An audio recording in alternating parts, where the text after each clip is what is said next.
እሺ ዝማሬውን ላሰሙን ለቤተ ክርስቲያናችን የሰንበት ትምህርት ቤት ወጣቶች ወንድሞቻችንና እህቶቻችን ዝማሬ መላእክት ያሰማልን፣ ዝማሬ መላእክት ያሰማልን። አምላካችን እግዚአብሔር ብዙ ጸጋ አብዝቶ ጨምሮ ከዚህ የበለጠ እንዲያገለግሉት መደግነቱ ይስጥልን። እንዴት ናችሁ? ሰላም ነው? ሁሉ ጥሩ አይደለ? እግዚአብሔር ይመስገን። የጀመርነውን የዮሐንስ ወንጌል ተከታታይ ትምህርት ጥናት ነው ዛሬ የምንቀጥለው። ባለፉት ምናልባት 3 ወይም 4 ተከታታይ ክፍሎች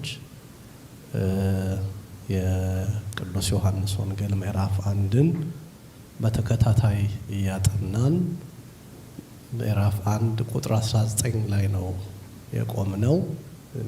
ሁላችሁም ታስታውሳላችሁ ብዬ ተስፋ አደርጋለሁኝ።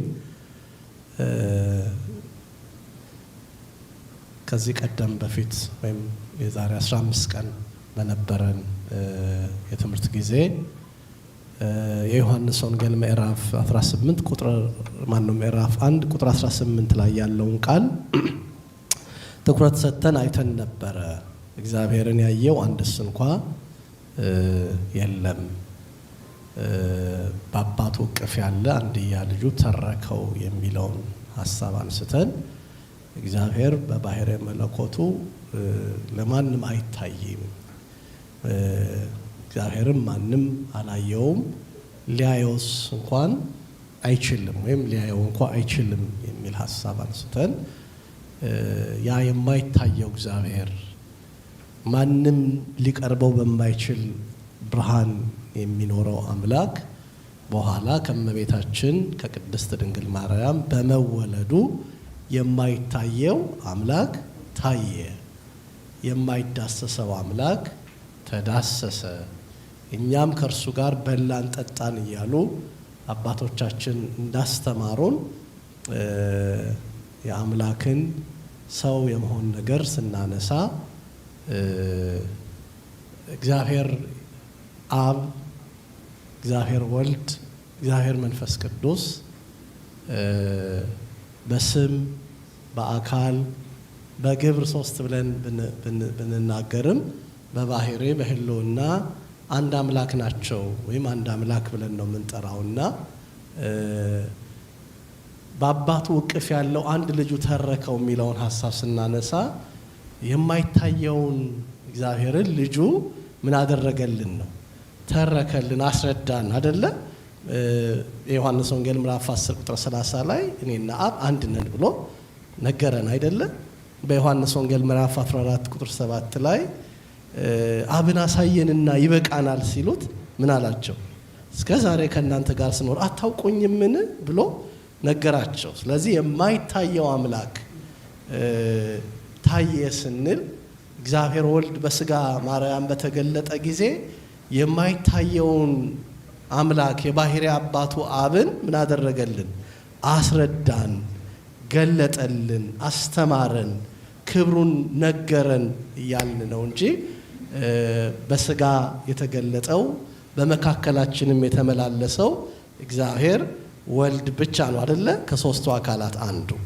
ይሄንን ክፍል ካየን በኋላ ዛሬ ለማየት ቀጠሮ የያዝነው ከቁጥር 19 ጀምሮ ያለውን ነው። እንዳልኳችሁ በየፓራግራፉ ነው ማነበው። አንድ ክፍል አነብና በዚያ ክፍል ላይ የተነሱትን ዋና ዋና ነጥቦች አተኩረን እናጠናለን ማለት ነው። የዮሐንስ ወንጌል ምዕራፍ 1 ቁጥር 19 አይሁድም አንተ ማነህ ብለው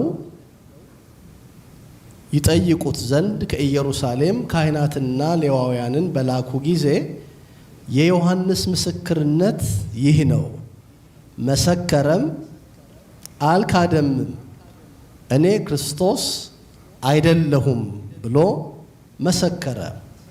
እንኪያስ ማነህ? ኤልያስ ነህን ብለው ጠየቁት።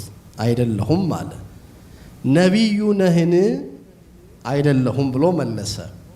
እንኪያስ ማነህ ለላኩን መልስ እንድንሰጥ ስለ ራስህ ምን ትላለህ አሉት።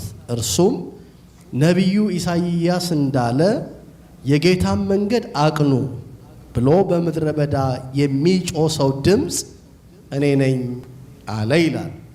ስለ ቃሉ የቅዱሳን አምላክ የልዑል እግዚአብሔር ስም የተመሰገነ ይሁን። ዮሐንስ መጥምቅ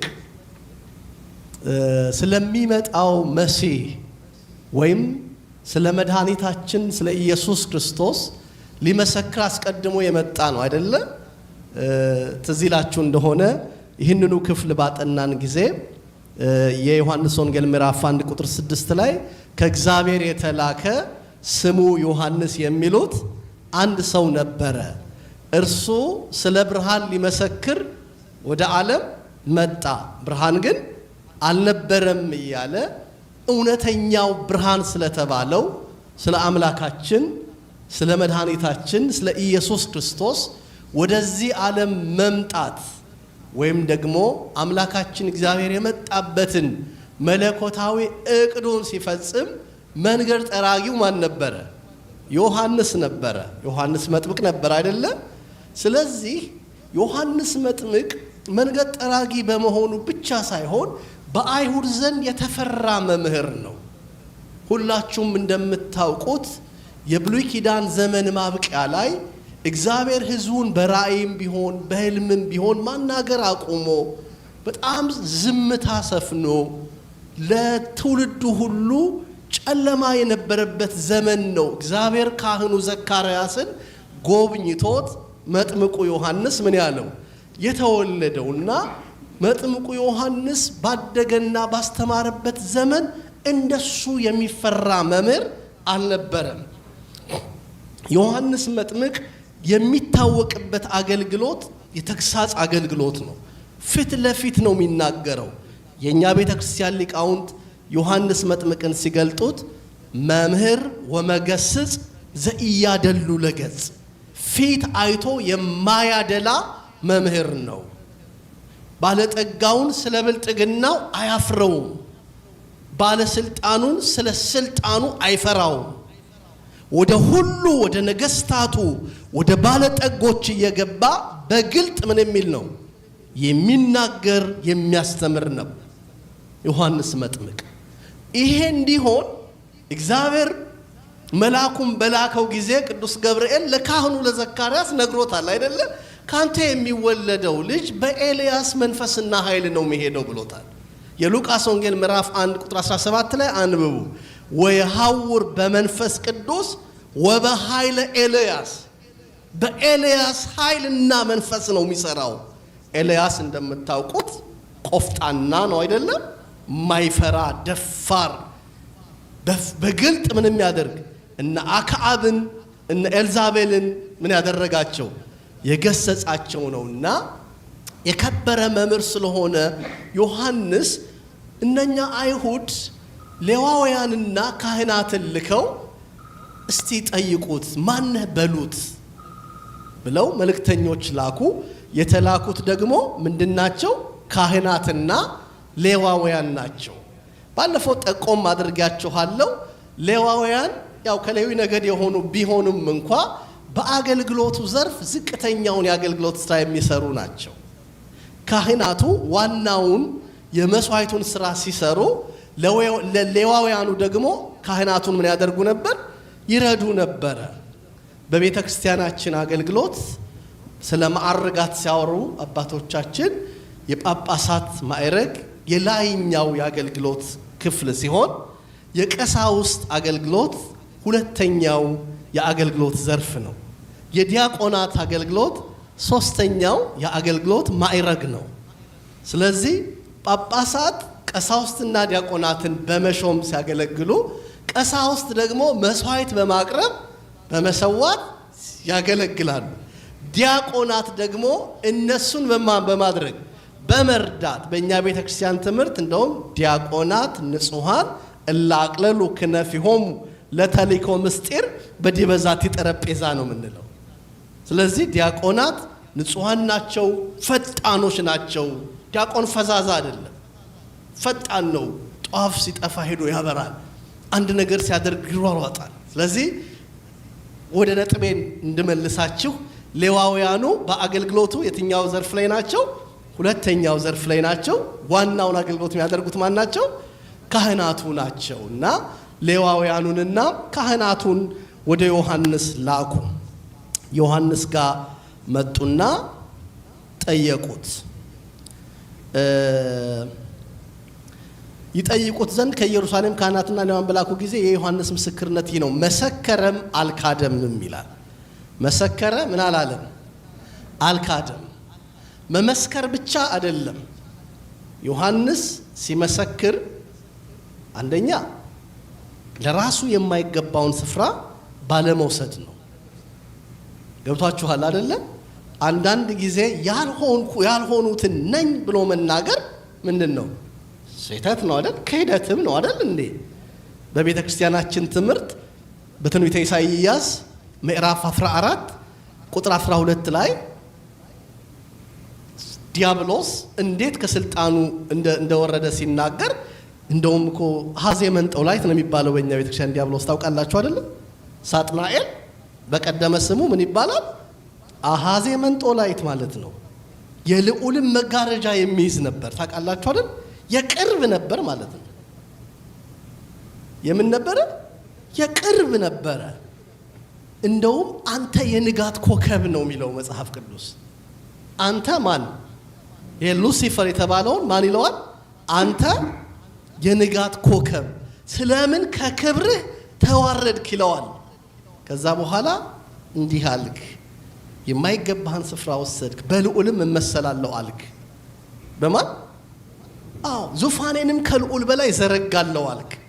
ስለዚህ ከክብር ተዋረድክ፣ ወደክ ይለዋል። ስለዚህ አንድ ሰው እውነት መናገር ብቻ ሳይሆን ያልሆነውን ደግሞ ነኝ ብሎ መናገር በራሱ ምንድን ነው? መካድ ነው። ዮሐንስ መሰከረ፣ አልካደም። መሰከረ፣ አልካደም። ከዛ ምን አለ? እኔ ክርስቶስ አይደለሁም ያለው። መሰከረ፣ አልካደም። እኔ ክርስቶስ አይደለሁም። በተደጋጋሚ ይነግራቸው የነበረው እኔ ማን አይደለሁም? ክርስቶስ አይደለሁም።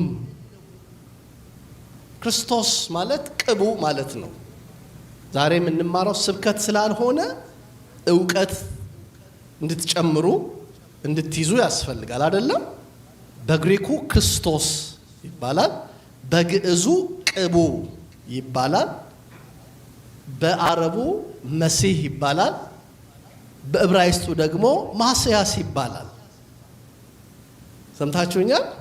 ማስያስ ስንል፣ መሲህ ስንል፣ ቅቡ ስንልና ክርስቶስ ስንል በቋንቋ የተለያየ ቢሆንም መልእክቱ የተቀባ ክርስቶስ ማለት ነው፣ ወይም መሲህ ማለት ነው በአረቡ ቋንቋ ማለት ነው። እና እኔ ክርስቶስ አይደለሁም ሲል እኔ ቅቡ የተባለው ክርስቶስ አይደለሁም፣ ይመጣል የተባለው መሲህም አይደለሁም ማለቱ ነው። ስለዚህ ዮሐንስ መሰከረ፣ ክርስቶስ አይደለሁም ብሎ አለ። እንኪያስ ማነህ ብለው ጠየቁት። እንኪያስ ማነህ ብለው አላቆሙም። ኤልያስ ነህን አሉት። ማነህ? ኤልያስ ነህን? ኤልያስ ነህን ሲሉት ስለ ሁለት ነገር ነው። አንደኛው ኤልያስ ይመጣ ዘንድ እንዳለ ምን ይላሉ? ያውቃሉ። ኤልያስ ይመጣ ዘንድ እንዳለ ምን ይላሉ? ያውቃሉ። ይመጣል የተባለው ኤልያስ ነህን? አያችሁ፣ ዮሐንስ መጥምቅ እንኳን ሲያስተምር ጌታን ጠይቀውት ነበረ። ዮሐንስ ነውን ብለው ሲሉት፣ ወይም ዮሐንስ መቼ ኤልያስ መቼ ይመጣል ብለው ሲሉት ኤልያስ እንደሚመጣ ያውቃሉ። ኤልያስ ነህን ሲሉት ወይም ኤልያስ መቼ ይመጣል ብሎ ሲጠይቁት ጌታ ምን አላቸው? አንድ ጊዜ የማርቆስ ወንጌል ምዕራፍ 9 ላይ አነባዋለሁኝ። ኤልያስማ መጣ አላቸው። ስለማን ሲነግራቸው ነው? ስለ ዮሐንስ መጥምቅ ሲነግራቸው ነው። ለምን ካላችሁኝ ቅድም እንደተናገርኩት አንደኛ የአባቶችን ልብ ወደ ልጆች የልጆችን ልብ ወደ አባቶች የሚመልሰው ኤልያስ እንደሚመጣ በዚህ በትንቢተ ሚልክያስ ምዕራፍ 4 ቁጥር 5 ላይ ተነግሯል። ማን ይመጣል የሚል ማን ይመጣል? ስለዚህ አንተ ይመጣል የተባልከው መሲሁ ካልሆንክ አይ ይመጣል የተባለው ኤልያስ ነው ወይ ያሉት። ታያችሁ። ምክንያቱም ቅድም በነገርኳችሁ ክፍል ላይም ሉቃስ 1:17 ላይ ወይሐውር በመንፈስ ቅዱስ ወበኃይለ ኤልያስ ነው የሚለው። በኤልያስ ኃይል ይሄዳል የተባለው ነው። እውነት ነው፣ ዮሐንስ ነው። ግን እነሱ ይመጣል የተባለው ማን መሰላቸው? ኤልያስ። የማርቆስ ወንጌል ምዕራፍ 9ን ላንብብላችሁ። ምዕራፍ 9 ቁጥር 11 ላይ የማርቆስ ወንጌል ምዕራፍ 9 ቁጥር 11 ላይ መጽሐፍ ቅዱስ ያላችሁ እንደተለመደው አውጡ። እንዲህ ይላል፣ ቃሉንም ይዘው ከሙታን መነሳት ምንድነው እያሉ እርስ በእርሳቸው ተጠያየቁ። እነርሱም ኤልያስ አስቀድሞ ሊመጣ እንዳለው ጻፎች ስለምን ይላሉ? ኤልያስ አስቀድሞ እንደሚመጣ ጻፎች ስለምን ይላሉ ብለው ጠየቁት። እርሱም መልሶ ኤልያስማ አስቀድሞ ይመጣል፣ ሁሉንም ያቀናል፣ ስለ ሰው ልጅም እንዴት ተብሎ ተላልፎ ብዙ መከራ እንዲቀበል እንዲናቅም፣ ነገር ግን እላችኋለሁ ኤልያስ ደግሞ መጥቷል፣ ስለ እርሱም እንደተጻፈ የወደዱትን ሁሉ አደረጉበት አላቸው ይላል። በእውነት ኤልያስ መጥቷል? ገና ይመጣል አይደል? ኤልያስ እንዳትደንግጡ እንጂ ኤልያስ ገና ምን ይላል? ይመጣል። መጣ። የወደዱትን አደረጉበት የተባለው ማን ነው? ዮሐንስ መጥምቅ ነው። በኤልያስ ኃይል እና መንፈስ ይሄዳል የተባለው እንደ ኤልያስ ያደርጋል ማለት እኮ ነው። እንደማን? እንደ ኤልያስ። ሌላው ስለ ኤልያስ ይሄ የሱ ይሄ አለባበሱንም ያውቃሉ። ኤልያስን አኗኗሩን ያውቃሉ። ኤልያስ በዚህ አጋጣሚ ምድረ በዳ ሰው ነው። እንደማን? እንደ ዮሐንስ መጥምቅ ነው። ጠጉራም ነው። ምን ነው የሚታጠቀው? ጠፍር ነው የሚታጠቀው። ማን? ኤልያስ። እንደማን? እንደ ዮሐንስ መጥምቅ። ሁለተኛ ነገሥት ምዕራፍ 1 ላይ ደግሞ ልውሰዳችሁ። መጽሐፍ ቅዱሳችሁን አውጡ። ሁለተኛ ነገሥት ምዕራፍ 1 ላይ ልውሰዳችሁ። እንዲህ ይላል።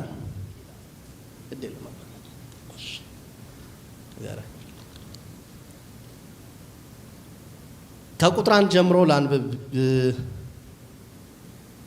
አክዓብም ከሞተ በኋላ ሞዓብ በእስራኤል ላይ አመፀ።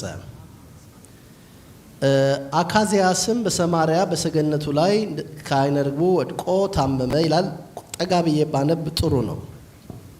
መልእክተኛውም ይላል ቁጥር 5 ላይ ወደ አካዝያስ ተመለሰ። እርሱም ለምን ተመለሳችሁ አላቸው። እነርሱም አንድ ሰው ሊገናኘን መጣና ሂዱ፣ ወደ ላካችሁ ንጉሥ ተመልሳችሁ እግዚአብሔር እንዲህ ይላል የአቃሮንን አምላክ ቤልዜቡልን ትጠይቅ ዘንድ የላክ በእስራኤል ዘንድ አምላክ ስለሌለ ነውን ይላል። ንጉሡ ታሞ ነበርና ወደ ማን? ወደ አቃሮን አምላክ ወደ ቤልዜቡል ምን አለ? ስለ ህመሙ ምን አደረገ? ጠየቀ። በእስራኤል አምላክ የለም ወይ? ገብቷችኋል? እግዚአብሔር አለ፣ የእግዚአብሔር ነቢያት እያሉ ነው ብሎ ምን አለው? መልእክት ነገረው ለመልእክተኞቹ። ትጠይቅ ዘንድ የላክ በእስራኤል ዘንድ አምላክ ስለሌለ ነውን?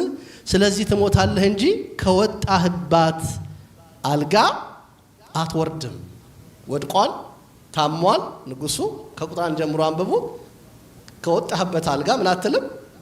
አትወርድም በሉት አለን አሉት።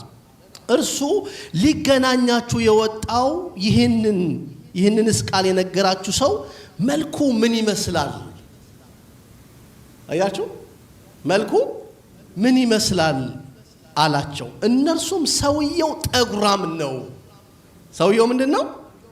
ጠጉራም ነው። በወገቡም ጠፍር ታጥቆ ነበር። በወገቡም ታጥቋል፣ ጠፍር ታጥቆ ነበር አሉት። እርሱም ቴስቢያዊው ኤልያስ ነው አላያችሁ? ማን ነው አለ? ኤልያስ ነው። ስለዚህ ኤልያስ ነህን ሲሉት ምን ነበራቸው? ዮሐንስ መጥምቅን ከቃሉ ጋር ናቸው። ለመፍዘዝ አይቻልም። እሺ በጣም ነቃበሉ። እግዚአብሔር ከሁላችን ጋር ይሁን። እያስተዋልን ነው የምናጠናው፣ እያስተዋልን ነው የምንማረው። ነግራችኋለሁ።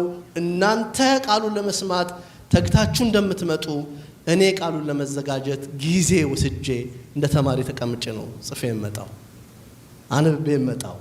ስለዚህ ትኩረት ስጡ፣ ነቃበሉ። እግዚአብሔር ከሁላችን ጋር ይሁን። ስለዚህ ኤልያስ ነህን ያሉበትን ምክንያት ተረዳችሁት አይደለም? ኤልያስ ነህን ሲሉት አይደለሁም አለ። ነቢዩ ነህን አሉት። ማነህ? ነቢዩ ነህን? አይደለሁም አላቸው። ነቢዩ ነህን ማለታቸው ማንን ነው ካላችሁኝ፣ ሙሴን፣ ኋላ ደግሞ ኢያሱን። ወይም ሙሴ ነህ ወይስ ደግሞ እንዳንተ ያለ ነቢይ አስነሳለሁ ያለው ኢያሱን ነህ ወይ? ይወሳችኋል። ለሙሴ ምን ብሎታል? እንዳንተ ያለ ነቢይ ምን አደርጋለሁ?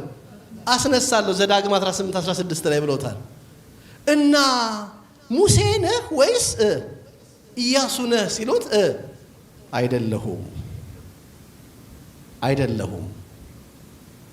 አሁን ትልቁ ጥቅሙ መጽሐፍ ስታጠኑ በማስተዋል ልታጠኑ ስለሚረዳ ነው አይደለ? ዓላማው ይሄ አይደለ? በማስተዋል ልታጠኑ የምታነቡትን ክፍል እንድታሰላስሉት። ስለምንድን ነው የሚያወራው? ኢትዮጵያዊ ጀንደረባ በሐዋርያት ሥራ ምዕራፍ 8 ላይ እኮ ለመጠመቅ የወሰነው ፊልጶስ መጥቶ ስላብራራለት ነው አይደለ? መንፈስ ቅዱስ በእርሱ በኩል ምን ስላላለው ስለነገረው ነው አይደለ? የሚያነበው ነገር ስለሚታረድ በግ ነው አይደለ የሚያወራው? በሸላቾቹ ፊት ዝም ስለሚል በግ። ይሄ ስለምን ያወራል? አልተረዳህም አለው። የሚያስረዳኝ፣ የሚያብራራልኝ፣ የሚተረጉምልኝ፣ የሚገልጥልኝ ሳይኖር እንዴት እረዳለሁ ሲለው አብራራለት፣ ተረጎመለት፣ አመሰጠረለት። ከዛ ምን አለ? አመንኩ። በውሃ እንዳልጠመቅ የሚከለክለኝ አለን አለው። ከወደድክማ ተጠመቅ ሲለው በጋዛ ምን አለ? ተጠመቅ አይደለ? ለኢትዮጵያ ቤተክርስቲያን ባኮስ ይባላል ስሙ። ወደ ኢትዮጵያ ክርስትና ለመግባቱ ትልቁ ምክንያት የሆነ ሰው ነው። ይሄን በመሃል ያመጣሁት ለምንድን ነው? ስናወራ ወይም ሳወራ ስናጠና ስብከት አይደለም ማወራችሁ። ገብቷችኋል አይደለም? ምንድነው ያደረግን ያለ ነው? ባይብል ስተዲ ነው አይደለም? በደንብ ማጥናት ነው፣ ማሰላሰል ነው። አሁን የተነበበው ቁጥር ስንት ነው? ምን የሚል ትርጉም የተሰጠው? ከየትኛው ሐሳብ ጋር ያይዘውት ነው ቀሲስ ተረጎሙት እያላችሁ በትክክል እንድትከታተሉ እንድታጠኑ አሳስባለሁ። እግዚአብሔር ይባርካቸው። ቀጥለው የጠየቁት ማነህ? ነቢዩ ነህን አሉት። አይደለሁም ብሎ መለስ። እንኪያስ ማነህ? ለላኩን መልስ እንድንሰጥ ስለ ራስህ ምን ትላለህ አሉት። ኤልያስ ካልሆንክ፣ ቀደም ብለው መሲህ ክርስቶስ ካልሆንክ፣ ነቢዩም ኤልያስ ማነው ሙሴ ወይም ኢያሱም ካልሆንክ አንተ ማነህ ሲሉት ዮሐንስ መለሰ። እርሱም ነቢዩ ኢሳይያስ እንዳለ የጌታን መንገድ አቅኑ ብሎ በምድረ በዳ የሚጮህ ሰው ድምፅ እኔ ነኝ አለ። መዝሙር 40 ቁጥር 3 ላይ ቃለ አዋዲ ዘይሰብክ በገዳም፣ የአዋጅ ነጋሪ ቃል በምድረ በዳ የሚጮህ። እንዴት ያለ ትህትና ነው! እንዴት ያለ ትህትና ነው! ዮሐንስ ብዙ እኮ ማለት ይችል ነበር አይደለም? እኔ አባቴ ካህን ነው፣ ዘካርያስ የሚባል ነው፣ በእግዚአብሔር መልአክ ብስራትም ነው የተወለድኩትኝ፣ የወይን ጠጅ እንዳልጠጣ የታዘዝኩ፣ የጌታን መንገድ የምጠርግ። ብዙ እኮ ሊያወራ የሚችለው ስለ ራሱ ነበር አይደል? ግን ምንድነኝ አለ? ድምፅ ነኝ። እኔ ወደ ዋናው ማደርሳችሁ ነኝ፣ ወደ ዋናው ማስጠጋችሁ ነኝ። ስለዚህ እኔ ላይ እንዳትለጠፉ አደራችሁን እያላቸው። ገብቷችኋል? አገልጋይ በዚህ ልክ ትሁት መሆን አለበት ነው ወደ የህይወት መልእክት ካስፈለገን። አገልጋይ በዚህ ልክ ምን መሆን አለበት? ትሁት መሆን አለበት። ወደ ዋናው የሚያደርስ ከሱ ይልቅ እሱ የቆመለትን የሚሰብክ። እዚህ ሀገር በነበርኩ ጊዜ እንዲህ አይነት ትምህርት ቤት በሄድኩ ጊዜ እያለ ብዙ ጊዜ የሚያጠፋ ከሆነ ስለ ራሱ ሊነግረን ነው እንጂ ስለ ቆመለት ዓላማ የነገረን አይደለም። ስለዚህ አገልጋይ ትሁት ነው መሆን ያለበት። አገልጋይና የሰባ ሰገል ኮከብ አንድ ናቸው። የሰባ ሰገልን ኮከብ ታስታውሳለህ? ባለመነጽሩ በደንብ ትኩረት እንደሰጠኸኝ ስላየው ነው ደስ ብሎኛል። አንተ ጋር ፊቴን መለስ ማረከው። ምን ነበረ የሰባ ሰገል ኮከብ? ሰባ ሰገልን መርቷቸው ወአብጽሖሙ እስከ ቤተልሔም አይደለም የሚለው አባታችን። እስከ ቤተልሔም ምን አላቸው? አደረሳቸው። ቤተልሔም ሲደርሱ ኮከቡ ተሰወራቸው ነው። አገልጋይ እንደዚህ ነው። ቤተልሔም ሲደርሱ ማን ያለው? ሕፃኑ ክርስቶስ መድኃኒታችን፣ አዳኛችን፣ አምላካችን፣ ቤዛችን እሱ ነው ያለው። እሱ ጋር ያደረሳቸው። አገልጋይ ምእመናንን ወደ ሥጋው ደሙ ማድረስ ብቻ ነው ስራው። ወደ እግዚአብሔር ማድረስ ነው ስራው። ወደ ንስሐ ማድረስ ነው ስራው። እንደው እኔ የሌለው ዕለት ምን ይውጣችኋል ማለት ከጀመረ አገልጋይ ስህተት ነው። ኮምፕሊትሊ ስህተት ነው። አገልጋይ እኔ የሌለው ዕለት ማለት ያለበት አይመስለኝም፣ ደግሞ አይገባም። አገልጋይ ስራው መድኃኒት ከሆነው ከቅዱስ ሥጋው ከክቡር ደሙ ጋር ራሱን ቤዛዊ መስዋዕት አድርጎ ስለ ሁላችን እርቃኑን ከተሰቀለው ከመድኃኒታችን ጋር ምን ማድረግ ነው? ማገናኘት ነው። የቅዱሳንም ሕይወት ይሄ ነው።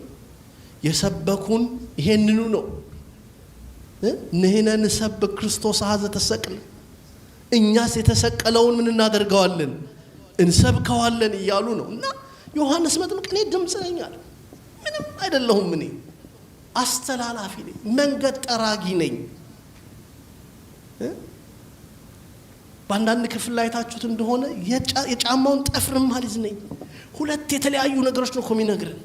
እኔ የጫማውን ጠፍር እንኳን ምን ማድረግ መያዝ ማለት ካፖርቱን እኮ ምናምን ይችላል አይደል? እንደው ትንሽ ጠጋ ብሎ ካፖርት ነገር ይሻል ነበራል። ግን በጣም ዝቅ ብሎ ምኑን አለ? የጫማውን ጠፍር እና የጌታን መንገድ አቅኑ ብሎ በምድረ በዳ የሚጮህ ሰው ድምፅ እኔ ነኝ አለ ይላል። አሁን አንድ ሌላ ደግሞ ሁለተኛ ክፍል እንጨምራለን። ቀጥሎ እንዲህ ይላል፣ የላኩትም ከፈሪሳውያን ነበሩና እንግዲያስ አንተ ክርስቶስ ወይም ኤልያስ ወይም ነቢዩ ካይደለ ስለምን ታጠምቃለህ ብለው ጠየቁት። ዮሐንስም መልሶ እኔ በውሃ አጠምቃለሁ፣ ዳሩ ግን እናንተ የማታውቁት መካከላችሁ ቆሟል። እኔ የጫማውን ጠፍር ልፈታ የማይገባኝ ከኔ በኋላ የሚመጣው ከኔ ይልቅ የሚከብር ነው፣ ይህ ነው አላቸው። ይህ ነገር ዮሐንስ ያጠምቅበት በነበረው በዮርዳኖስ ማዶ በቢታንያ በቤተ ራባ ሆነ ይላል። አሁንም ስለ ቃሉ የእግዚአብሔር ስም የተመሰገነ ይሁን። ቀጥሎ የላኩት ሰዎች ጠየቁት፣ ነቢዩ ካይደለህ፣ ኤልያስ ካይደለህ፣ ይመጣል የተባለው መሲህ ካልሆንክ አንተ ማነህ? ለላኩን ምን እንስጥ? መልስ እንስጥ ብለው ሁለተኛ ጊዜ አሁንም ጠንከር አድርገው ሲጠይቁት ዮሐንስ መልሱን ሲመልስ ታዲያ ለምን በውሃ ታጠምቃለህ አሉት። ለምን ታጠምቃለህ አሉት። ሰምታችሁኛል አይደል? ለምን ምን ትላለህ? ታጠምቃለህ አሉት። እኔ ለንስሐ በውሃ ምን አደርጋችኋለሁ? አጠምቃችኋለሁ። የዮሐንስ ጥምቀት የንስሐ ጥምቀት ናት። ገብቷችኋል አይደል? ከኔ በኋላ የሚመጣው በእሳት በመንፈስ ቅዱስ ያጠምቃችኋል ነው የሚላቸው። የዮሐንስ ጥምቀት የልጅነት ጥምቀት የለባትም። ልጅነት አታሰጥ። ሰምታችሁኛል? በደም አስምሩና ሄዱ። የዮሐንስ ጥምቀት በሉ ምን አታሰጥም? ልጅነት አታሰጥ። ለምን ሲባል አንደኛ ዮሐንስ የብሉይ ኪዳን ሰው ነው አይደል እንዴ? ከሐዋርያት ቁጥሩ ምን አላለም? አልተደመረም አይደለም? ጌታ ሐዋርያትን መርጦ ሐዋርያትን በምድር የፈታችሁት በሰማይ የተፈታ ይሆናል፣ በምድር ያሰራችሁት በሰማይ የታሰረ ይሆናል ብሎ የጌታ ጥምቀት ተመሰረተች እንጂ በኋላ የዮሐንስ ጥምቀት የምን ጥምቀት ነው የምትባለው? የንስሐ ጥምቀት ናት የዮሐንስ ጥምቀት። የሚገርማችሁ ብዙ ሰዎች የዮሐንስን ጥምቀት ተጠምቀው ይኖሩ ነበር በሐዋርያት ዘመን። የማንን? የዮሐንስ ጥምቀትን የተጠመቁ ሰዎች የጌታን ጥምቀት መጠመቅ ይገባቸዋል። የጌታ ጥምቀት ስላችሁ በአብ በወልድ በመንፈስ ቅዱስ ስም። መጽሐፍ ቅዱስ ላይ በኢየሱስ ስም ተጠመቃችሁን የሚል ቃል ታገኙ ትችላላችሁ። አዎ ለአሕዛብ ችግራቸው መሲሁን ማመንና መቀበል ስለነበረ ችግራቸው በመሲሁ ስም እንዲያምኑ ይነገራቸዋል። አይሁድም የሆነው ችግራቸው አይሁድ እግዚአብሔር እንዳለ ያምናሉ። የእግዚአብሔር የባሕርይ ልጁ ግን ወደ ዓለም እንደመጣ አያምኑም። ስለዚህ ስለ ኃጢአታችን የእግዚአብሔር ልጅ ከሰማይ ወደ ምድር መጥቷል፣ ከድንግል ማርያም ተወልዷል፣ ቤዛና መድኃኒት ሆኖ ሞቶ በሦስተኛው ቀን ተነስቷል። ይሄን አምናለሁ ሲሉ ይጠመቃል። ስለዚህ በኢየሱስ ስም ተጠመቁ የሚለው ሐሳብ ያ ነው እንጂ ጥምቀት ለሐዋርያት በቀጥታ ጌታ ሲያዛቸው የማቴዎስ ወንጌል ምዕራፍ 28 ቁጥር 20 ላይ ሂዱና አሕዛብን በአብ በወልድ በመንፈስ ቅዱስ ስም እያጠመቃችሁ እያስተማራችሁ ደቀ መዛሙርቴ አድርጓቸው ነው። ግን ለአይሁድ በመሲሁ እንዲያምኑ ነው አይደለ? ይሄንን ኮንፈርም ማድረግ አለባቸው። ከሶስቱ አካላት አንዱ ወደዚህ ዓለም ግልጽ ነው ማወራው አይደለ? መጥቷል ብለው ምን ማለት አለባቸው? ማመን አለባቸው። ስለዚህ የዮሐንስ ጥምቀትን የሚገርማችሁ የዮሐንስን ጥምቀት ማወቅ ብቻ አይደለም። የዮሐንስን ጥምቀት ብቻ ተጠምቀው የሚያስተምሩ ሰዎች ነበሩ። ስለማን ነው መሰላችሁ የሚያስተምሩት? ቀጥተኛ ትምህርት ስለ ኢየሱስ ያስተምሩ ነበር። የማንን ጥምቀት ተጠምቀው? ተሳውሳላችሁ? ሐዋርያት ሥራን አላጠናችሁም? አጵሎስ የተባለ ነገር አዋቂ ከዮሐንስ ጥምቀት በቀር የጌታን ጥምቀት ምን አይልም ነበር? አያውቅም ነበር። እና አቄላና ጵርስቅላ ነው አይደለ የነገሩት? ብዙ አስተማሩት፣ ረዱት ይላል። ግን ቀጥተኛውን ያስተምር ነበር። የማንን ጥምቀት ተጠምቆ? ግልጽ ነው ማወራው? በጣም ይቅርታ ደጋግሜ ግልጽ ነው ምለው፣ በደንብ የያዛችሁ እንደምታልፉ ማረጋገጥ ስለምፈልግ ነው። ስለዚህ ብዙዎች የዮሐንስን ጥምቀት ተጠምቀው ነበር። በኋላ ግን የማንን ጥምቀት ይጠመቁ ነበር? የሥላሴን ጥምቀት ወይም በሥላሴ ስም መጠመቅ ናት። ያቺ ጥምቀት ደግሞ ማትደገም ናት አይደለም? ኤፌሶን 4:5 ላይ አንድ ጌታ፣ አንድ ሃይማኖት፣ አንዲት ጥምቀት። የዮሐንስ ጥምቀት የንስሐ ናት። ሰው ደጋግሞ ምን ሊላት እንኳ ይችላል፣ ሊጠመቅባት ይችላል።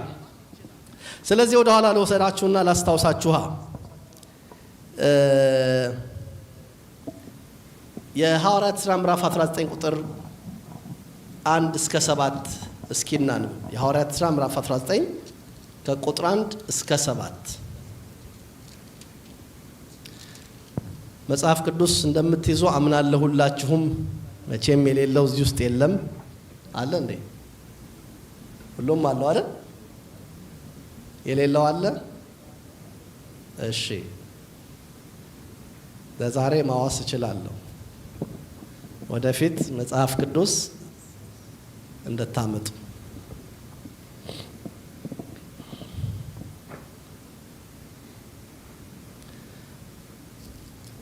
እሺ። እንዲህ ይላል የሐዋርያት ሥራ ምዕራፍ 19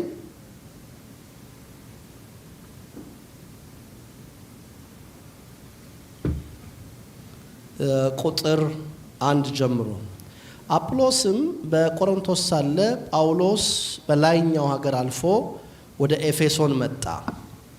አንዳንድ ደቀ መዛሙርትንም አገኘ። ባመናችሁ ጊዜ መንፈስ ቅዱስን ተቀበላችሁን አላቸው።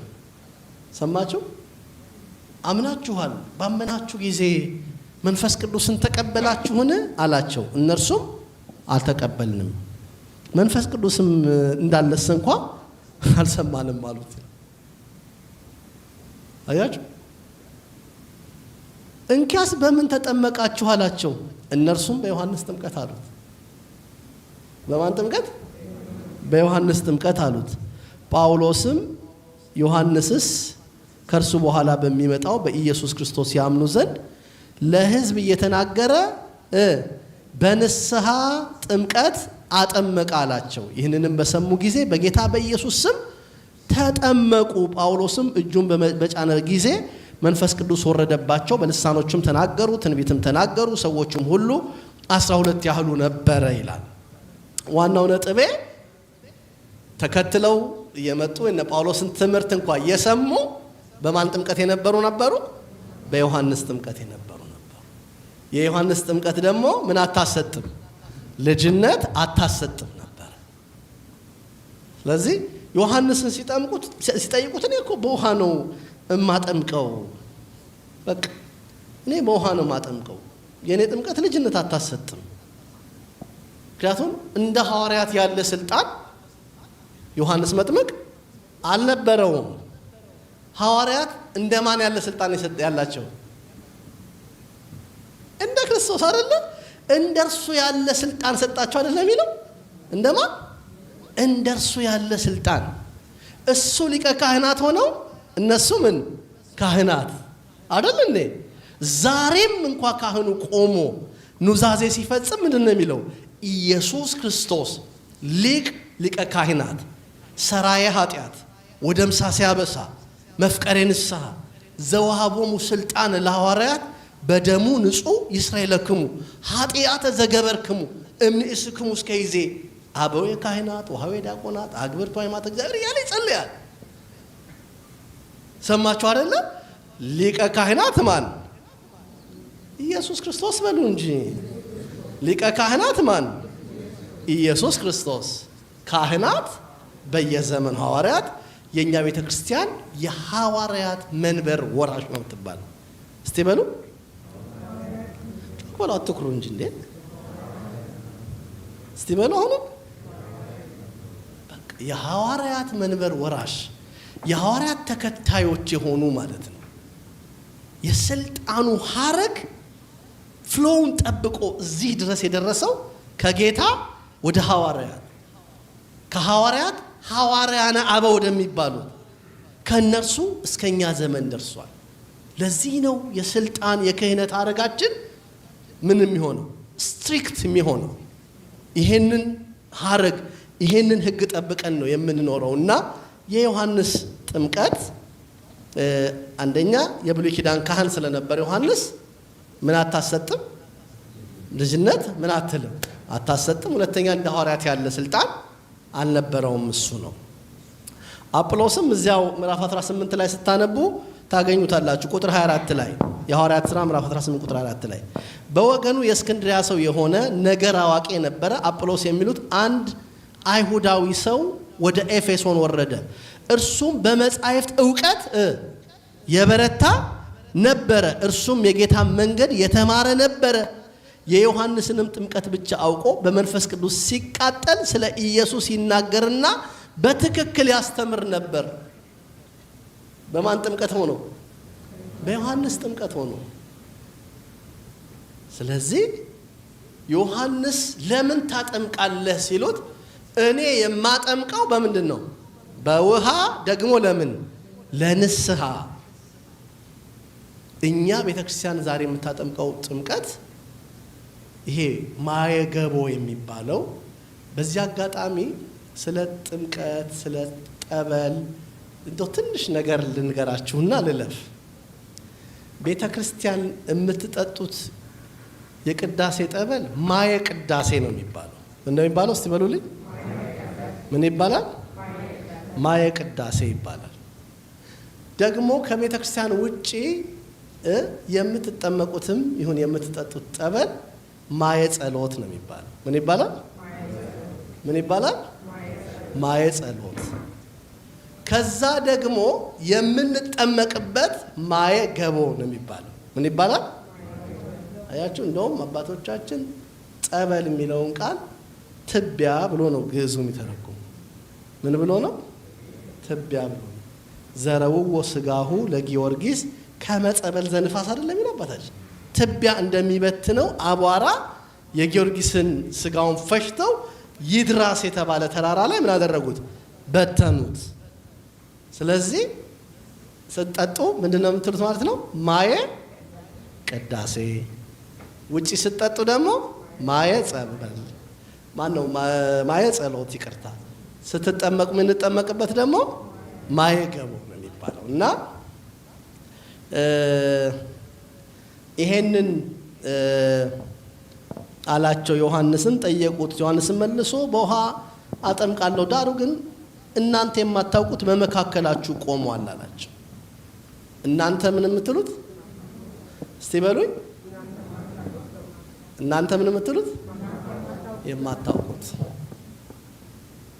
አዎ አላወቁትም። በማቴዎስ ወንጌል ምዕራፍ 13 ቁጥር 53 ላይ ወይም ቁጥር 55 ላይ ጠጋ ብላችሁ ተነቦ እንዲህ ይላል። ኢየሱስ ክርስቶስን በመካከላቸው የተዘዋወረ ሲያስተምር ምን አሉት ይላል።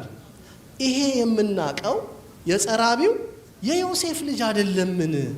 እናቱ ማርያም፣ ወንድሞቹ እነ ዮሳ፣ እነ ይሁዳ፣ እነ እገሌ የሚባሉ አይደሉምን ብለው ተሰናከሉበት ነው የሚለው። ምን አሉበት? አያችሁ፣ ኢየሱስ ክርስቶስ የማዕዘን ራስ ይባላል። ኮርነር ስቶን ይባላል። የምን ራስ? የማዕዘን ራስ፣ የማዕዘን ደንጋይ ይባላል። በጽዮን የማዕዘን ደንጋይ አኖራለሁ፣ በእርሱ የማይሰናከል ብፁዕ ነው የሚለው። በእርሱ ምንም አይል።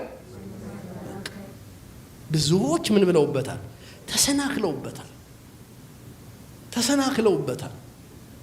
ስምዖን አረጋዊ የተባለው ታላቁ አባት ከተናገረው ትንቢት አንዱ ምንድን ነው ያለው? ስምዖን አረጋዊ እመቤታችንን ምን አላት?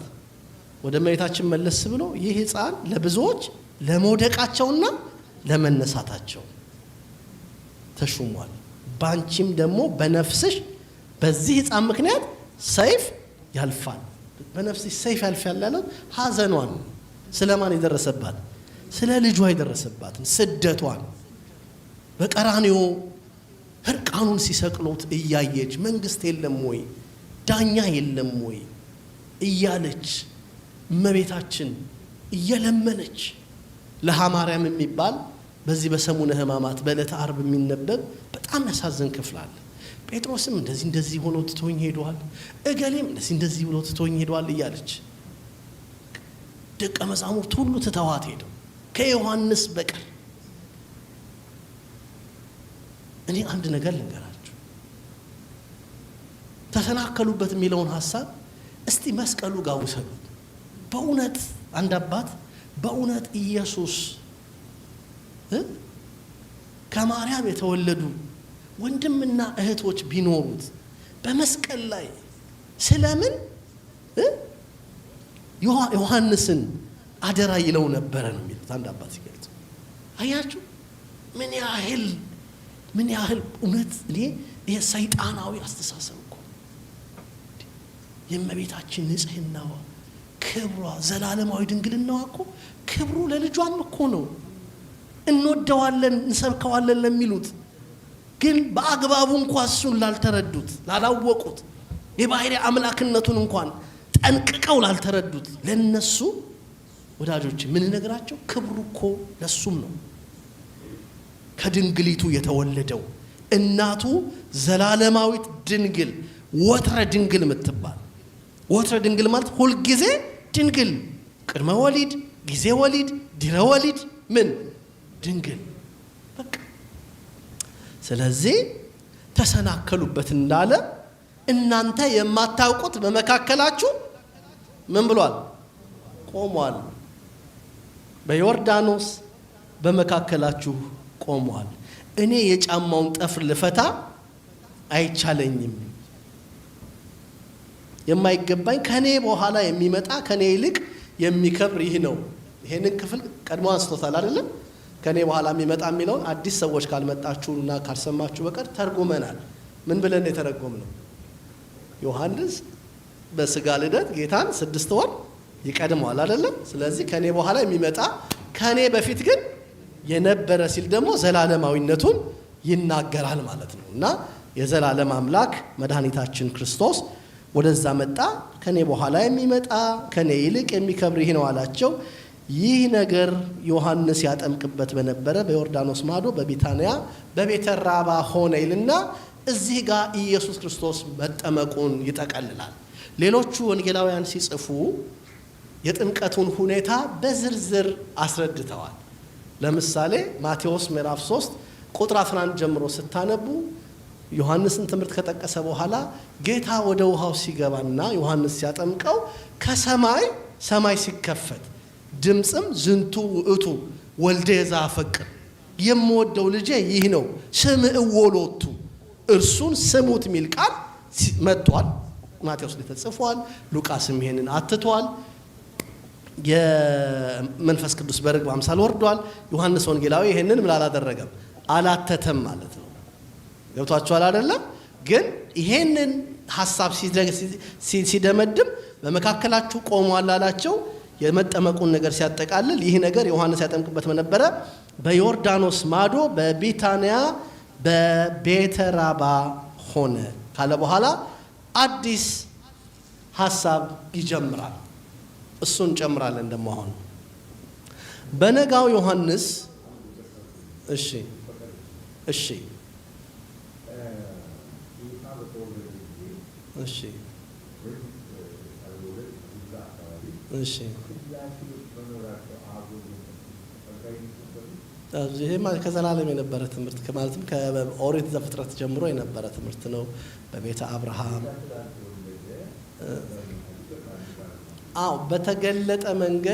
በተገለጠ መንገድ ማለት ልክ በብሉይ ኪዳን ዘመን ለምሳሌ በኦሪት ዘፍጥረት ምዕራፍ 18 በአብርሃም ቤት 3 እንግዶች መጡ አይደለ? ከዛ አብርሃም 3ቱን እንግዶች በጋራ ምን አደረገ?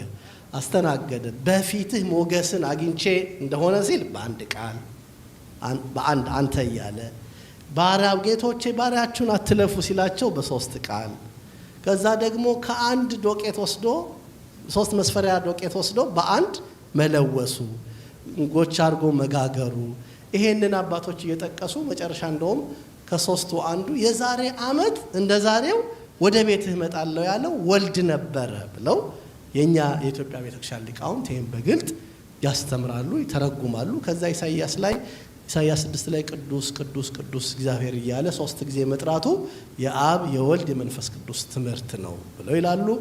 ዳዊት ደግሞ በመዝሙር ምንድነው ያለው? አባታችን በስላሴ ቀን የምንሰብከው ለሐምሌ ስላሴ ሳህሉ ለእግዚአብሔር መላ ምድረ የእግዚአብሔር ቸርነት ምድርን ሞላ ወበቃለ እግዚአብሔር ጸና ሰማያት በእግዚአብሔር ቃል ሰማያት ወምስታንፋስ አፉ ኩሎ ኃይሉ ደግሞ በአፉ እስትንፋስ ያለው ለመንፈስ ቅዱስ ነው። ወበቃለ እግዚአብሔር ሲል ቃል ለማን ነው? ለወልድ ነው። እንደገና ደግሞ ሳህሉ ለእግዚአብሔር የተባለው ለአብ ነው እያሉ የኛ ቤተክርስቲያን ሊቃውንት ይተረጉማሉ፣ ያስተምራሉ፣ ያብራራሉ። ይሄ ግን በኋላ እኛም በጥምቀት የምንዘምረው ትዝ ይላችሁ እንደሆነ እንዘ ስውር ምኔነ ይእዜሰ ክሱተ ኮነ እያልን የተሰወረው የማይደረስበት ምስጢረ ሥላሴ ከብሉይ ኪዳኑ በተለየ መንገድ የተብራራው የተገለጠው የተተረጎመው የታየው መቼ ነው? በዮርዳኖስ ነው። በዮርዳኖስ ሰማያት ተከፍቶ በነጎድጓድ ድምፅ የእግዚአብሔር አብ ምስክርነት መምጣት ጌታ በአካል በውሃ መካከል መቆም ደግሞ መንፈስ ቅዱስ በርግብ አምሳል መውረድ የበለጠ በብሉይ ኪዳን ከተረዳነው ካየነው ይልቅ በተብራራ መንገድ ትምህርተ ሥላሴ መገለጡን የሚያሳይ ነው። በቂ ነው። እሺ ቀጥሎ እንዲህ ይላል። በነጋው ዮሐንስ ኢየሱስን ወደ እርሱ ሲመጣ አይቶ እንዲህ አለ፣ እነሆ የዓለምን ኃጢአት የሚያስወግድ የእግዚአብሔር በግ። አንድ ሰው ከኔ በኋላ ይመጣል፣ ከኔ በፊት ነበረና ከኔ ይልቅ የከበረ ሆኗል ብዬ ስለ እርሱ ያልኩት ይህ ነው። እኔ አላቀውም ነበር፣ ዳሩ ግን ለእስራኤል ይገለጥ ዘንድ ስለዚህ በውሃ እያጠመቅኩ እኔ መጣው። ዮሐንስም እንዲህ ብሎ መሰከረ፣ መንፈስ ከሰማይ እንደ ርግብ ሆኖ ሲወርድ አየው፣ በእርሱም ላይ ኖረ። እኔም አላውቅም ነበር፣ ዳሩ ግን በውሃ አጠምቅ ዘንድ የላከኝ እርሱ ነው። መንፈስ ሲወርድበትና ሲኖርበት የምታየው በመንፈስ ቅዱስም የሚያጠምቀው እርሱ ነው አለኝ። እኔም አይቻለው እርሱም የእግዚአብሔር ልጅ እንደሆነ መስክሬአለሁ ይላል። አሁንም ስለ ቃሉ የእግዚአብሔር ስም የተመሰገነ ይሁን። እዚህ ጋር ሲጀምር ቁጥር 29 ላይ በነገውም ኢየሱስ ዮሐንስ ኢየሱስ ወደ እርሱ ሲመጣ አይቶ ይላል። ምን ብሎ ነው የሚጀምረው? በነገውም በምንም ኢየሱስ ከተጠመቀ በኋላ አልዋለም አላደረም። በቤተክርስቲያናችን ትምህርት ኢየሱስ ከተጠመቀ በኋላ ምን አላለም? አልዋለም አላደረም። ዕለቱን ወዴት ሄደ? ወደ ገዳመ ቆሮንቶስ ነው ሄደው አይደለም? ወደ ገዳመ ቆሮንቶስ ሄደ። 40 ቀን 40 ሌሊት በገዳመ ቆሮንቶስ ቆየ አይደለም? ከዛ በኋላ ከገዳመ ቆሮንቶስ እንደወጣም አልዋለም አላደረም፣ ወደ ዮሐንስ መጣ። በነጋውም የሚለው 40ውን ቀን ጠቅልሎ ኢየሱስ ወደ ማን መምጣቱን ሲናገር ነው። ከዛ ከገዳመ ቆሮንቶስ ወደ ማን? ወደ ዮሐንስ መምጣቱን በነጋው አለው። ያንን ወደ ኋላ ዘግቶ ዮሐንስ መጣ። ማን ነው? ጌታ ወደ ዮሐንስ መጣ። ገብቷችኋል? በነጋው የሚለው ከየት በኋላ ነው? ይሄ ሐሳብ ከገዳመ ቆሮንቶስ ከወጣ በኋላ ነው። ከዛ እንዲህ ይላል፣ ኢየሱስም ወደ እርሱ ሲመጣ አይቶ እንዲህ አለ፣ እነሆ የዓለምን ኃጢአት የሚያስወግድ የእግዚአብሔር በግ። ዛሬ እዚህ ላይ አተኩረን ነው የምንጨርሰው። ሰዓት ስንት ይላል? እሺ ትንሽ ጊዜ አለ። እነሆ የዓለምን ኃጢአት የሚያስወግድ የእግዚአብሔር በግ። ለመጀመሪያ ጊዜ በዘመነ ሐዲስ የእግዚአብሔር በግ ተብሎ የተጠራው ኢየሱስ ክርስቶስ ብቻ ነው። ማን ነው የተጠራው? ኢየሱስ ክርስቶስ ነው። ነዋ በግዑ ለእግዚአብሔር ዘየአትት ኃጢአተ ዓለም። የዓለምን ኃጢአት የሚያስወግድ እግዚአብሔር በሉ እስቲ፣ የዓለምን ኃጢአት በሉ የሚያስወግድ የእግዚአብሔር በግ። ይሄንን ዮሐንስ ሲያየው ገና ተናገረ። እነኚህ ቃላት ወይም ወልድ ገና በብሉይ ኪዳን ዘመን በሥጋ ማርያም ከመገለጡ አስቀድሞ ከ700 ዓመት በፊት ኢሳይያስ ይሄን ተናግሮለታል። ማን ብሎታል? የእግዚአብሔር በግ ብሎታል። ነቢዩ ኤርምያስም እንዲሁ የእግዚአብሔር በግ ብሎ ምን ብሎታል? ጠርቶታል። ሁለቱን ክፍሎች ላስታውሳችሁ። ትንቢተ ኢሳይያስ ምዕራፍ 53 ላይ የሰማነውን ነገር ማን አምኗል? የእግዚአብሔር ክንድ ለማን ተገልጧል? እያለ በዝርዝር ሲናገር ባየነው ጊዜ እንወደው ዘንድ ደምግባት የለውም፣ ከሰውም የተጠላ የተናቀ የሕማም ሰው ነበረ። እኛም ባየነው ጊዜ ምን አላደረግነውም? አላከበርነውም። ነገር ግን እርሱ ስለ መተላለፋችን ቆሰለ፣ ስለ ኃጢአታችንም ደቀቀ። በእርሱ ቁስል እኛ ተፈወስ። ለመታረድ እንደሚነዳ ጠቦት እየጎተቱ ወሰዱት፣ በሸላቾቹ ፊትም ዝም እንደሚል በግ እያለ። አያችሁ፣ ይሄ በሸላቾቹ ፊት ዝም የሚል በግ፣ የማይበረታታ በግ። ዮሐንስ አፈወርቅም ቀንድ እያለው የማይበረታታ በግ ነው። መቼም በግ ምንም መልካም ቢሆን ሊያርዱት ሲል እንደው ትንሽ ማለቱ አይቀርም አይደለም? ግን እሱ ቀንድ እያለው፣ ቀንዱ ስልጣኑ ነው። ቀንዱ ምኑ ነው? ስልጣኑ ነው፣ ጌትነቱ ነው፣ አምላክነቱ ነው። ታስታውሱ እንደሆን ጲላጦስ ጌታ በፊቱ ቆሞ ሲያናግረው ምንድን ነው ያለው? ልፈታ ስልጣን አለኝ ምናምን ሲለው ስልጣን አልተሰጠህም፣ ስልጣን የሰጠው የኔ ፈቃዴ ነው፣ እንድተላለፍ ፈቃዴ ነው፣ በቃ ጊዜው ስለሆነ ነው። እንደውም እኮ ማንን ትፈልጋላችሁ ሲላቸው ትዝ ይላችሁ እንደሆነ የናዝሬቱ ኢየሱስን ሲል እኔ ነኝ ሲላቸው ይድቁ ነበር አይደል? አዎ። መላእክቱን እኮ ቢያዟቸው እኮ ምድርን እንደምን ያጠፋ ነበር? እንደ ጢስ ያሙናት ነበር። ግን ይሄን ሁሉ የታገሰው እንደማይናገር በግ ዝም ያለው ሞቱ በምኑ ስለሆነ ነው? በፈቃዱ ስለሆነ። ስለዚህ ዮሐንስ ሲያየው ሁለት ነገሮች ነው የሚተናገረው። በጣም የሚገርም አንደኛው ክፍል ላይ ጌትነቱን አሳይቶን እኔ የጫማውን ጠፍር የማልፈታው ከኔ በፊት የነበረ ብሎ የተናገረለት ሲያየው ደግሞ እንደገና ምን አለው? የእግዚአብሔር በግ አለ። የሚገርም የእግዚአብሔር በግ አለ። ኢሳይያስ አስቀድሞ ተናግሯል። ኤርምያስም ቅድም እንዳልኳችሁ ትንቢተ ኤርምያስ ምዕራፍ 11 ቁጥር 19 ላይ ተናግሯል። የኢሳይያስን ባጭሩ የኤርምያስን ባጭሩ አነባለሁ። ቁጥር 4 ጀምሬ አነባለሁ። ኢሳይያስ 53 ቁጥር 4 ላይ በእውነት ደዌያችንን ተቀበለ ሕማማችንን ተሸክሟል፣ እኛ ግን እንደታመመ በእግዚአብሔርም እንደተቀሰፈ እንደተቸገረም ቆጠር ነው። እርሱ ግን ስለ መተላለፋችን ቆሰለ፣ ስለ በደላችንም ደቀቀ። የድህነታችን ተግሣጽ በእርሱ ላይ ነበረ፣ በእርሱ ቁስል እኛ ተፈወስ። እኛ ሁላችን እንደ በጎች ተቅበዝብዘን ጠፋን፣ ከኛ እያንዳንዱ ወደ ገዛ መንገዱ አዘነበለ። እግዚአብሔር ግን የሁላችንን በደል በእርሱ ላይ አኖረ። ተጨነቀ፣ ተሰቃየ፣ አፉንም አልከፈተም። ለመታረድ እንደሚነዳ ጠቦት በሸላቾቹም ፊት ዝም እንዲል በግ አፉን አልከፈተም። በማስጨነቅና በፍርድ ተወሰደ። ስለ ሕዝቤ ኃጢአት ተመትቶ ከሕያዋን ምድር እንደተወሰደ ከትውልዱ ማን አስተዋለ እያለ ይቀጥላል። አሁን ይሄ በጉ የተባለው ክርስቶስ፣ የዓለምን ኃጢአት የሚያስወግድ የተባለው ክርስቶስ እግዚአብሔር የዓለምን ሁሉ ኃጢአት በእርሱ ላይ ያደረገበት ነው። የማንን ኃጢአት? የዓለምን ኃጢአት በእርሱ ላይ አኖረ ይላል። የሁላችንም በደል በማን ላይ አኖረ? ቢታይ ኖሮ ኃጢአት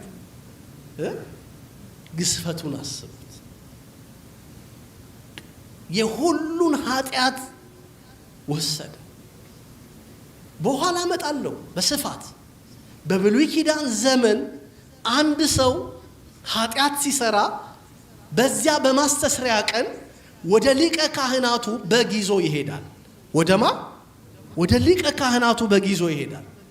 በሊቀ ካህናቱ ፊት ይቆማል። በጉን ይዞ ይቆማል። ሊቀ ካህኑም ያዘዋል። እጅህን በበጉ አናት ላይ ጫን ይለዋል። የሰማችሁኝ ነው? እጅህን በምን ላይ? በበጉ አናት ላይ ጫን ይለዋል። እጁን በበጉ አናት ላይ ይጭናል። ኃጢአትህን ዘርዝረህ ንገረኝ ይለዋል። ኃጢአቱን ይነግረዋል።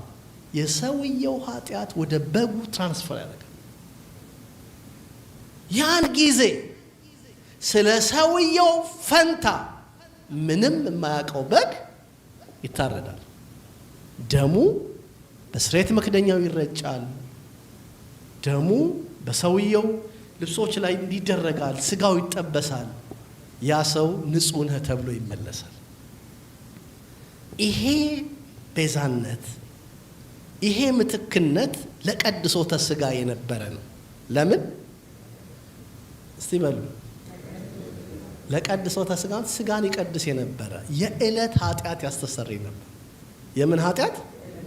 በቃ አክቹዋል የሆነው ያኛው ሰው ብቻውን ምን ያደረገው የሰራው። በአዳም ምክንያት የገጠመን የባህሪ መጎስቆል ወይም ደግሞ ምላተ ኃጢአት ግን ምን አይልም ነበረ? አይሰረይም ነበር። ምላተ ኃጢአት የሚባለው ማለት ነው። ምላተ ኃጢአት ማለት የእግዚአብሔር የሚመስለው መልክ መጥፋት ማለት ነው።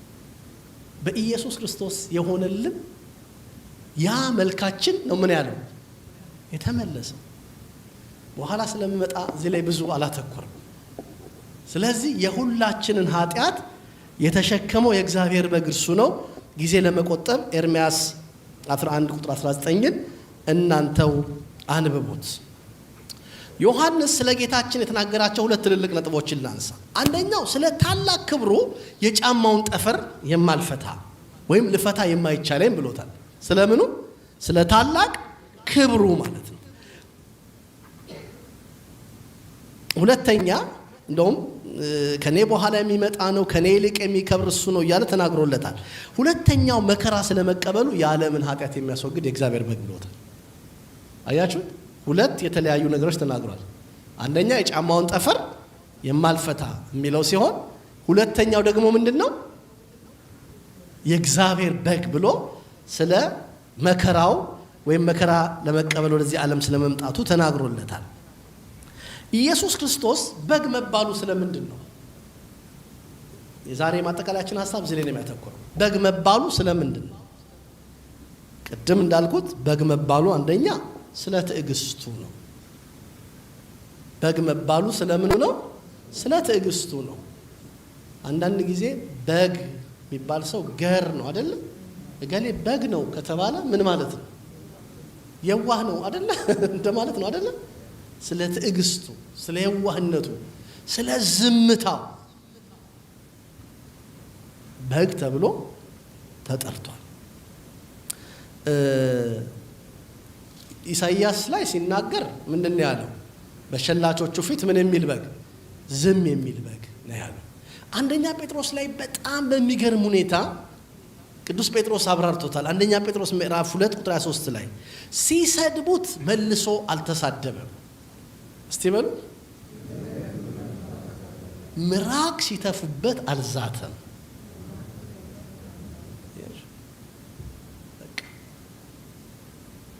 ምራቅ ተፍተውበት፣ ጽሕሙን ነጭተውት፣ ራሱን በዘንግ መተውት፣ ሁሉን የሚያውቀውን ልብሱን ገፈውት፣ ፊቱን ሸፍነውት፣ ማን ነው የመታ ብለው ተሳልቀውበት፣ ስለኛ ይህን ሁሉ መከራ ስለተቀበለ ስለ ትዕግስቱ ምን ተብሏል? በግ ተብሏል።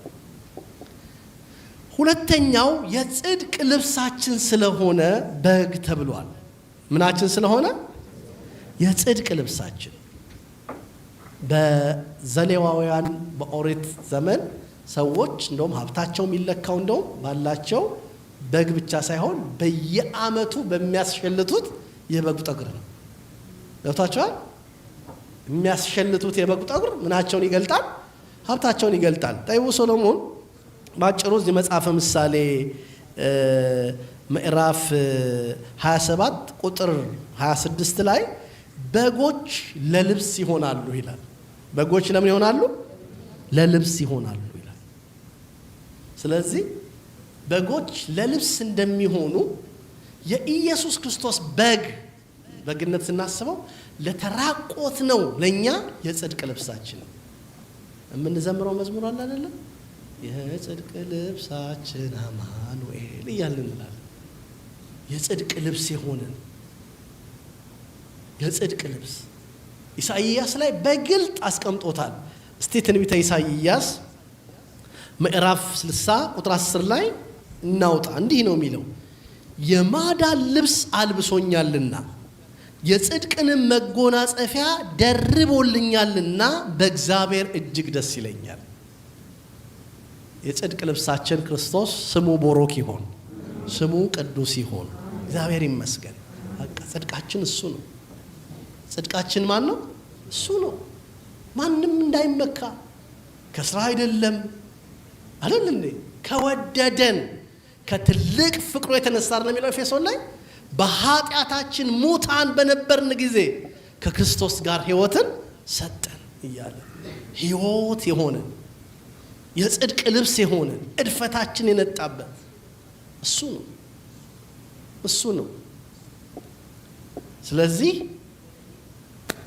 የጽድቅ ልብሳችን በመሆኑ በግ ተብሏል። ልብስ ደግሞ የሰማያዊ ክብር ምሳሌ ነው።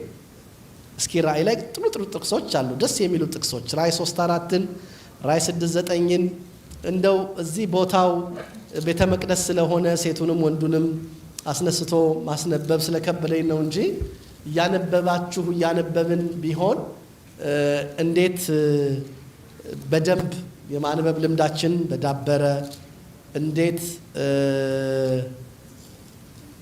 ነገሩን በጥልቀት በተረዳ ነው። ራእይ 3:4 ራእይ 6:9 ራእይ 7:9 አውጥ።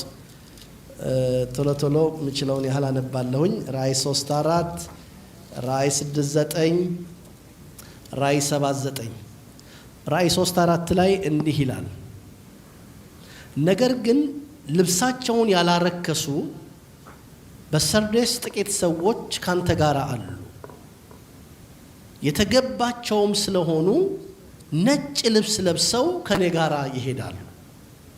አያችሁ? ነጭ ልብስ ለብሰው ከምን ጋር? ልብስ የሰማያዊ ክብር ምሳሌ ነው።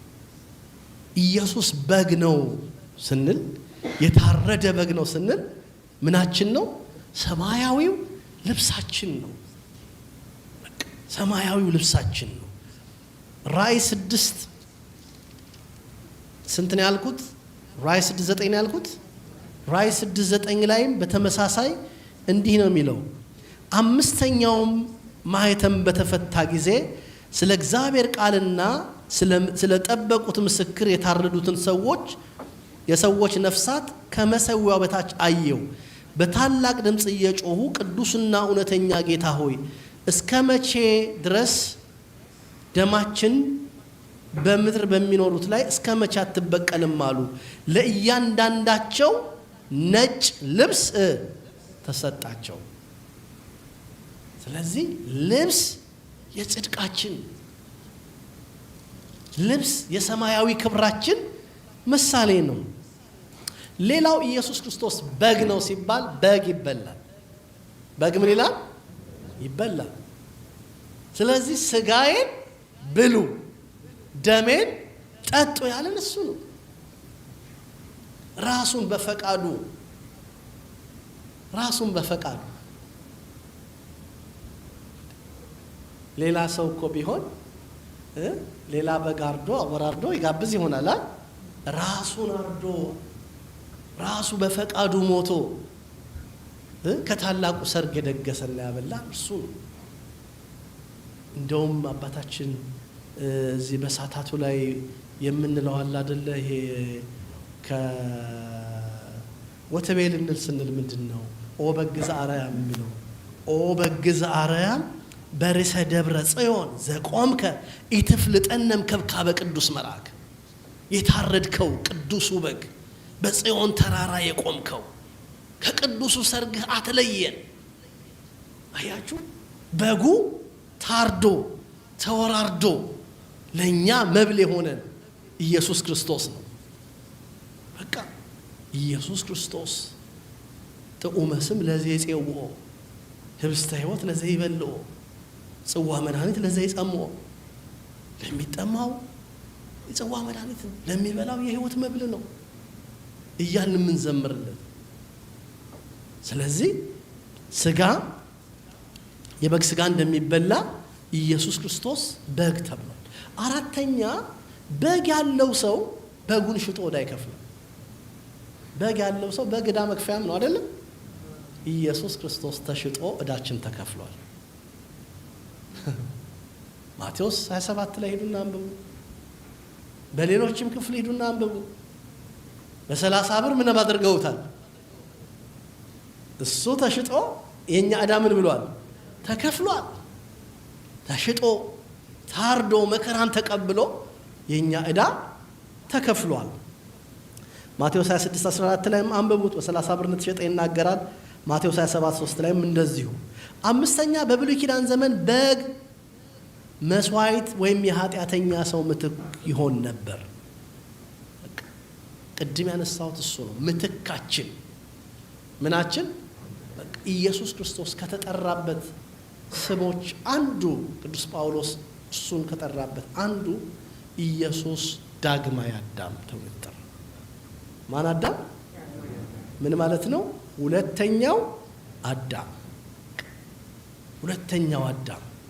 አንደኛው አዳም ለበደላችን ለኃጢአት ምን ሆነን? ምክንያት ሆነን አይደለም? ምንድነው ያለው? ሮሜ 5:12 ላይ በአንድ ሰው ኃጢአት ምክንያት፣ በአንድ ሰው በደል ምክንያት ኃጢአት ወደ ዓለም ገባ። አዳም ለሞት ኢንትራንስ ሆነ አይደል? ኢየሱስ ክርስቶስ ደግሞ ለሞት ኤግዚት ነው ሆነ አይደል? ሞት የወጣው በማን ነው? በኢየሱስ ክርስቶስ ነው። ሁሉ በአዳም እንደሚሞቱ በክርስቶስ ሕያዋን ይሆናል። ስለዚህ ወዳጆቼ ፕሮቴስታንቱ ዓለም ውስጥ እንደው ስም ባንጠራ ደስ ይለኛል። እንደው እንደዛ ያሉ ሰዎች እንደው ዝም ብሎ ሲብለጠለጡ እንትን እንዳትሉ። ቤተ ክርስቲያናችን ጥልቅ ናት። መዳን በማንም የለም። እንድንድንበት የተሰጠን ስም፣ አዳኝ የሆነው ስም፣ መድኃኒት የሆነው ስም የኢየሱስ ክርስቶስ ስም። እሱ ነው አዳኝ፣ እሱ ነው ቤዛ። ማንም ሰው ከፍጥረት ወገን ሰውን መታደግ አልቻለም። መስዋዕተ ኦሪት አልታደገንም። በብሉይ ኪዳን ዘመን ወዳጆቼ ለኃጢአት ሰዎች ብዙ ቤዛ አቅርበዋል። ለምሳሌ የእንስሳ መስዋዕት አቅርበዋል። አንዳንዶቹ ከስጋቸው ከሰውነታቸው ደም ከፍሬ ጋር ቀላቅለው መስዋዕት አቅርበዋል። ነቢያት ተሰንጥቀዋል፣ ታርደዋል። እነ ኢሳይያስ በመጋዝ ተሰንጥቀዋል። የነኚህ ሁሉ ነቢያት ደም ምን አልሆነም? ቤዛ አልሆነም፣ መድኃኒት አልሆነም። ምንድነው ኤጲፋኒዎስ የሚባል አባታችን በቅዳሴ ላይ ምንድነው ወእምዝስ ወበሬ ከመ ኢይበቁ ደመ ነቢያት ለአድኅኖተ ዓለም እምደመ ዘካርያስ ካህን እምደመ ዘካርያስ ወልደ በራክዩ ከበራክዩ ልጅ ጀምሮ እስከ አቤል ድረስ እምደመ አቤል ጻድቅ እስከ ደመ ዘካርያስ ወልደ በራክዩ ፈነወ ለነ ወልዶ መድኅነ ነው የሚለው። እስከ በራክዩ ልጅ ድረስ የፈሰሰው ደም የመጨረሻው የዘካርያስ የካህኑ አባት የዮሐንስ አባት በምን ነው የሆነው? በመሰዊያ ላይ ነው ምን ያደረገው? የታረደው። የዘካርያስ ደም ምን አልሆነም? ቤዛ መስዋዕት ምን አልሆነም። ደመ አቤል ከሳሽ ነው። የአቤል ደም ሁሌ ምን የሚል ነው? የሚከስ ነው። ግን ደመ ወልደ እግዚአብሔር መድኃኒት ነው። ደመ ወልደ እግዚአብሔር አዳኝ ነው። ደመ ወልደ እግዚአብሔር እርቅን ያመጣው አባታችን ጎርጎርዮስ ኢየሱስ ክርስቶስ አስታራቂ ነው ብለን ስንል ከባህሪ አባቱ ከአብ ከባህሪ ሕይወቱ ከመንፈስ ቅዱስ ከራሱም ጋር አስታረቀን ይላል። ምንድነው እንደውም ሲያስቀምጠው ጎርጎርዮስ የተባለው አባት ውእቱ በግአ መስዋዕት፣ የመስዋዕቱ በግ እርሱ ነው። ውእቱ ካህን ሰዋኢ፣ የሚሰዋውን ካህን ማን ነው? እርሱ ነው።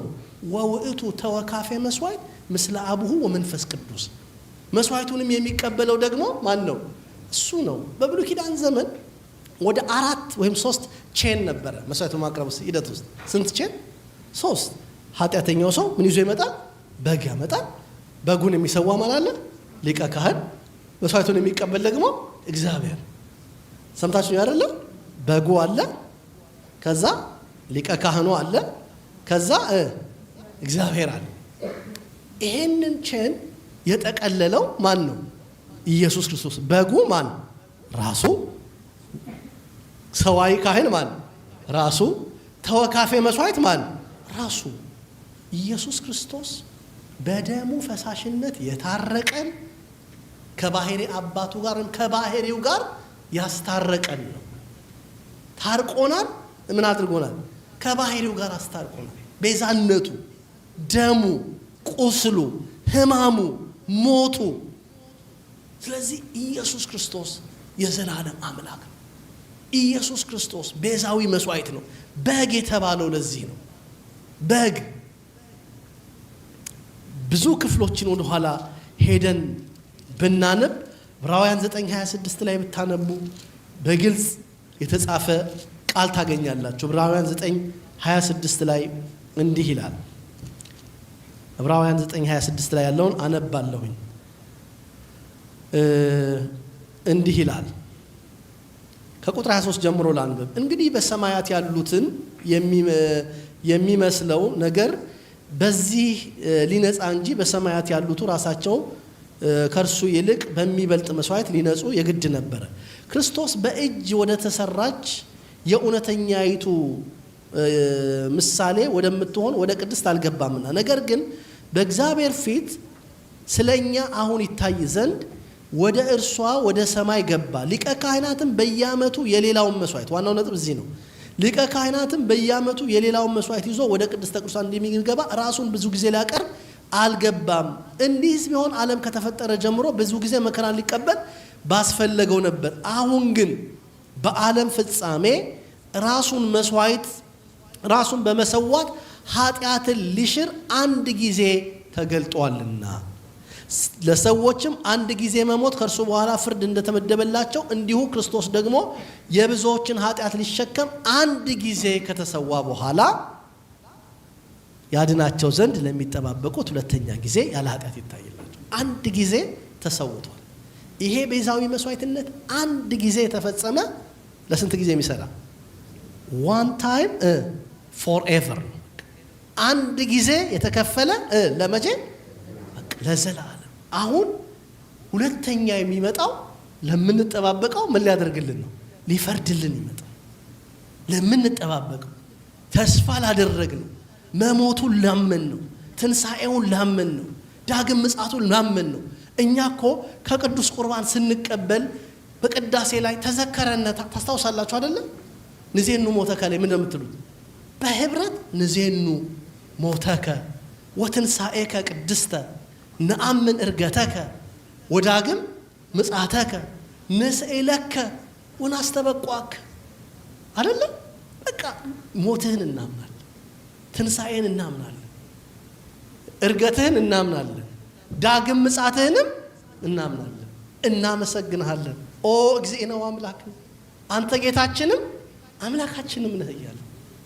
ስለዚህ በጉ የተባለው ክርስቶስ በብሉይ ኪዳን ዘመን በግ ምትክ ሆኖ እንደሚቀርብ ቤዛችን ምትካችን በመሆኑ ነው።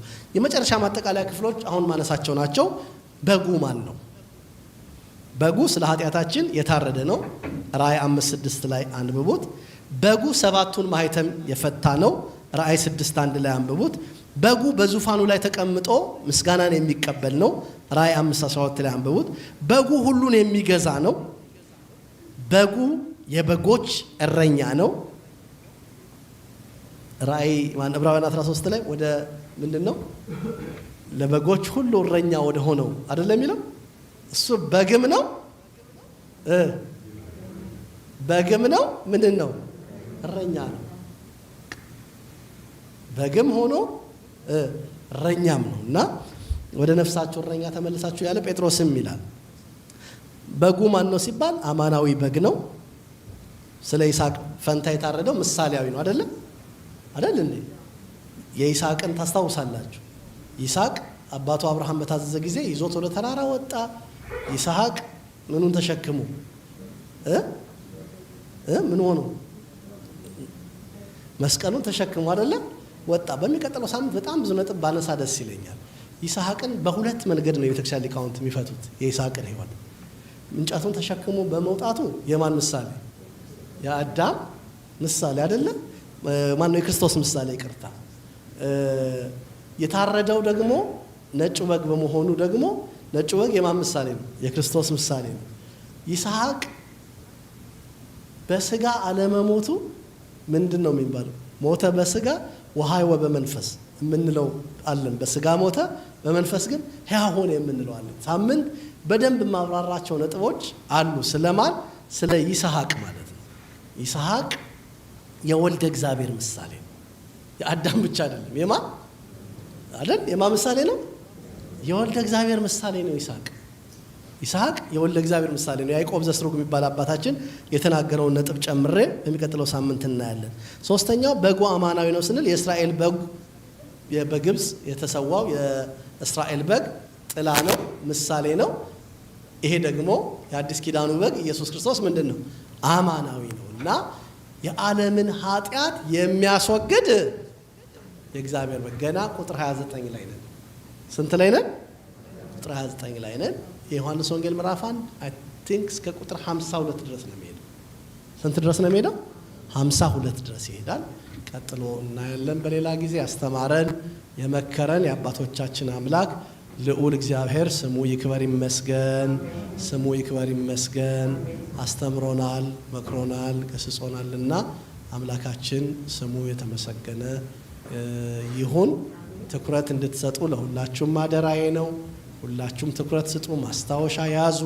ማስታወሻ ያዛችሁ እንደሆነ የዛሬ 5 ዓመት የዛሬ 10 ዓመት ማስታወሻችሁን ወደ ኋላ ተመልሳችሁ ስታዩ ብዙ ቁም ነገር እንደመዘገባችሁ ያኔ ነው የሚገባችሁና ማስታወሻ መያዝ፣ ዛሬ የያዛችሁትን ጊዜ ስታገኙ ስራ ቦታ በመኖሪያ ቤታችሁም ስታጠኑት ስታሰላስሉት የተማራችሁትን ነገር በአእምሮአችሁ ታሰርጻላችሁና ለዚህ ትጋት አድርጉ ለማለት ነው። አባታችን እንደተለመደው የመጨረሻ ቃለ ምዕዳን እና ጸሎት አድርገውልን የመርሃ ግብራችን ፍጻሜ ይሆናል።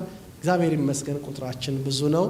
ለዚሁ እንበዛለን። ከጨረስን በኋላ ቡና አለ፣ ሻይ አለ ይመስለኛል። ሻይ አለ አላመጣችሁም ዛሬ? ሻይ በሉ በቃ ትኩረት ስጡ። ሻይ ተራ በተራ እንደዚሁ የተነጋገራችሁ ሻይ አምጡ እና አዲስ ያስተባብራሉ። ሻይ ዳቦ ስንወጣ አብረን እንድንጫወት እድል ስለሚሰጠን ክረምትም እየመጣ ስለሆነ እንደዛ እናደርጋለን። እግዚአብሔር አምላካችን ይርዳን። ወደ አባታችን አሜን።